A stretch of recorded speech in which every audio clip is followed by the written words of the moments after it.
Well, at the time, I went out for my education and came back, and I always felt that once we kind of left the community, I said, it was time to give back. And I think at that point, I just said, there's a great opportunity. The Tribal Police Department was young at the time, and I was kind of recruited by one of their officers. And he says, when you get done school, why don't you come back and try it? So there was some openings, and at the time, it was Chief Wesley Benedict, and asked me to come along and take my degree with me and try to become a police officer to serve our community of Akwesasne. And my mother and worked in this community for a very long time and worked for the tribe. And my grandfathers and grandmothers are always involved in the community. So just kind of basically want to come back and raise a family here and be able to protect our community. There's been a huge change from, I started in 1998, and we just laugh at some of our cars nowadays. This is some, we went from giant boats to fast cars here, and you just see the technology growing every day. I just see our community has grown. That's one of the biggest things from 1998 that we've come. It's just, we're the biggest employer here in the North Country with the casino and with all of our developments of our economic development here with our gas stations, our tourism. I just see that we're a hot spot now, and we have a lot of traffic. So I see that as growth, and it's good. However, we just got to be cognizant of how much we can keep our community safe with the number of officers.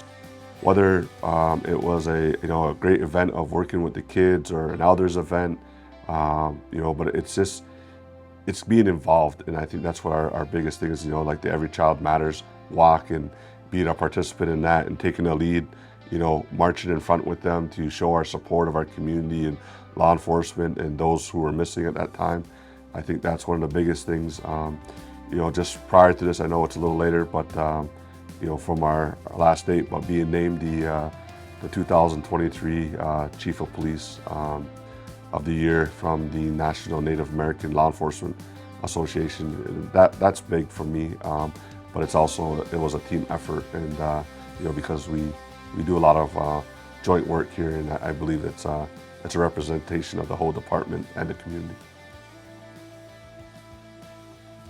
It's amazing that we can sit there and be able to give people a chance and understand family dynamics and from generation of how the kids were, how from the grandmother down to grandkids and where they're coming from, because we can pretty much say nowadays that, this is my grandson, and now I'm at the point, okay, who's your parents? And even to the point now where I'm like, who's your grandparents? Because I don't know some of the kids that are in their teens now, but I can figure out their family, and that I think that's so important, of knowing how to, if a child's in trouble, and we're looking for that extended family, okay, I don't know what to do, okay, can we find your dada, and just that simple conversation can go a long way, where on the outside community, you're sometimes just a number, and here we have so many different departments from the tribe that are able to work with us. So you have a great working relationship with our social services department, our health department, our mental health. There's just so many opportunities here to help someone out culturally that we